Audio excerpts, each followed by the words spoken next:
Coming at you from my vape room in Winter Garden, I'm Marina the Vape God. I'm here to talk to you about vaping with mesh wire. Alright, so mesh wire has been a real big dealio as of late. The Vandy Vape Mesh RDA is real big on the scene right now. The Cthulhu mod also has made a mesh RDA.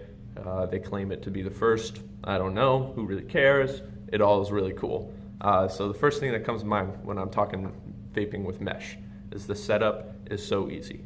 Goodbye wrapping coils, goodbye like crimping them and preheating them and all this stuff. Dude, this is nothing. It's absolutely nothing. You throw in the mesh, you give it a quick preheat to burn off any gunk that it got on the way to you, and then you just throw some cotton under there and you're good to go.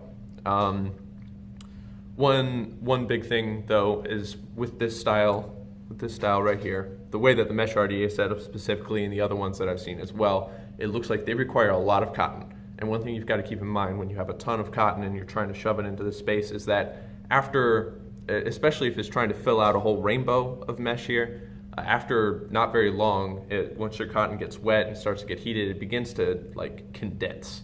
And once you start condensing your cotton, you're going to start getting dry spots. So you need to put a lot of cotton. You need to put more cotton than you anticipate is necessary and jam it in there in order for it to last as long as and hit very nicely.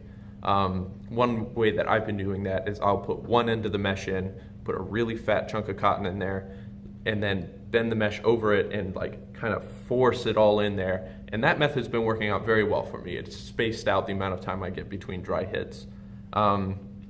Mesh itself has an incredibly low resistance. I have vaped on Kanthal and nickel mesh. My Kanthal mesh build came out to be a 0.18 as the full strip. And it's about 1.5 inches, 2 inches long. It's about yay big right there. And this is the Kanthal ones themselves from the mesh RDA. It came out to a 0.18. After I trimmed it down, because I wanted it to be a little less aggressive of a rainbow, it came out to be a 0.15. Pretty reasonable. I was running it anywhere between 3.8 and 4.2 volts. Super warm hit, very excellent flavor, very full and thick cloud. It's really, really nice. The main thing I disliked the most about using Kanthal is it gets really, really hot. Mesh wire has a super fast ramp up time. You don't have to hit it for very long to get a good hit out of it, and especially closer to 4 or so volts, if you hit it for more than a second, it gets hot. And once it gets dry, it regularly lights itself on fire because it heats up so fast and gets so hot. Once it gets dry enough, if you don't have the cap on and there's no air moving over it, it goes poof and shoots right up. So when you're vaping it and you get a dry hit, that dry hit is really, really hot and frankly, really, really uncomfortable. But this is where nickel has come in for me. I am normally not a fan of temp control stuff. Just never have been. It doesn't hit quite the same. But temp control mesh, what I've gotten here, I've got the nickel in there right now, it is fantastic. Once you get down to that dry zone, it doesn't heat past whatever setting you've told it to go to, so it doesn't end up lighting itself on fire. It doesn't give you a super harsh, like raspy devil's butthole throat hit, but you can just tell it's dry because the flavor's super muted. It's fantastic. This is the best. No more accidentally messing yourself up. With the nickel build, I have yet to have it burst into flames, that's very nice. The nickel build, like I was saying, how they have super low resistances, my nickel build is currently sitting at a 0.07. That is super ludicrously low.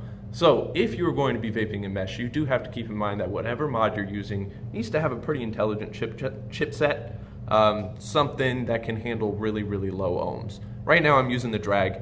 Everybody's using the Drag. It runs that Genie board, and the Genie board's been running the crap out of this mesh. I absolutely love it. I'm positive that there are a lot of other mods out there that can do it, but right now this is one of the only ones that I have that can handle down to 0.07. That's the lowest build I have ever had on anything. And it runs like a freaking dream. I've got it at 80 watts, 450 degrees. That's it. Like, this is fine. It produces just as much vapor as the Kanthal build, a little less warmth, but that's fine because it was honestly on the verge of being a little too warm with the Kanthal. And like I said, I'm totally avoiding those super duper dry hits that I have to watch out for on the just straight up wattage mode ones. And yeah, that's about all I have to say about vaping with mesh. It's pretty fantastic, really easy. It's just a little bit different, and you gotta accommodate those differences. Thanks for watching.